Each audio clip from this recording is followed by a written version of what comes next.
cats around here. Yeah, yeah, right. And They've been trying to eat our microphones. and they might make an appearance later on.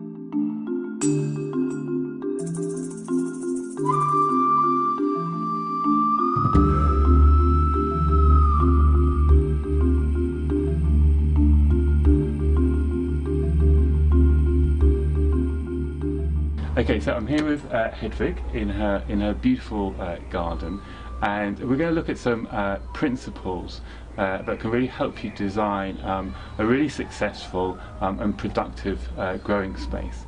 But first, Hedvig, perhaps you can tell us a little bit about how this all started. Yeah, sure. So it all happened about 3 years ago, and my boyfriend had moved into the house, and this space was just a concrete space. Really, it should be a garage, or it should be a roof on top of it. Right. So we've got walls on all three sides. Tree behind us. A massive tree behind us. Yeah. Houses around the outside. Yeah. So it's quite a sort of quite a typical urban space that you might find, and not challenging. One yes, definitely challenging to grow food when you don't have any soil, when you don't have any water, when you have limited sun, when you've got wind coming through. It's a challenging space, and not necessarily an inspiring space to start off with either. I remember showing a friend and they just said, "That's the most uninspiring space that you've got." I was like, "Thanks." So I really needed to get started. So the first thing I really did was to observe the space. And I did that a number of ways. So I live on the first floor, slightly above, and from my bedroom window I can see down here. So on a day I would take photographs at different times of day to really be able to map it out. And then I could draw the diagram and sort of see how the space... See where the sunny bits, and it changes quite a lot, and it's not necessarily how you would expect it to be. So this is south facing, and yet it becomes quite shady at different points of the day because of the buildings around it. So it's good not to assume that you understand how the sun works in the space, but really to observe it and to understand. One of the ways that I also did that was there are quite a lot of cats around here. Right. And they've been trying to eat our microphones. and they might make an appearance later on. So one of the things that I did was actually to observe where the cats were moving in the space. There was one old one who used to lie here, which indicated that was probably quite a sunny space, and quite a warm space. So I did some of that observation using the local resources of the cats. Right, very good.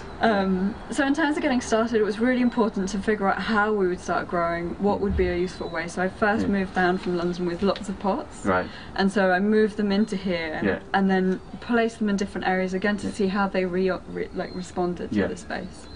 And so in some areas they became much more wind beaten, in other places they did much better because they were a bit more sheltered.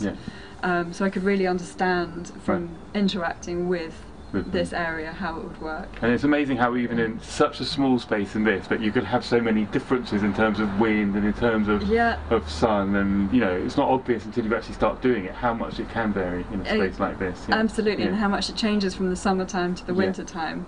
So when I moved in it was winter, it was January, and yet in the summertime it's amazing the depth that we get of sunlight and how much that changes.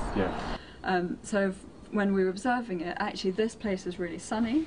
And this is much more shady, partly because of the elder. And so here we could grow more like our salads, more like some of the berries, things like that, that are used to being more woodland plants. Whereas out on the south-facing wall, we were growing tomatoes, we were growing the things that were fruiting. We would have, in the first year, we had beans up here as well. So those are much better suited to the sunny areas. So yeah, really started with observing the space, trying to get to understand it, spending time really understanding it before making any changes. So observe and interact is our first, it's the key first one. principle. Definitely. And the idea of that is that the more you understand, the more you observe, the better the outcome is going to be in the end. So instead of rushing in and building and doing, it's just sort of to take your time and really make the mistakes on paper if you can when you're designing it, rather than in practice.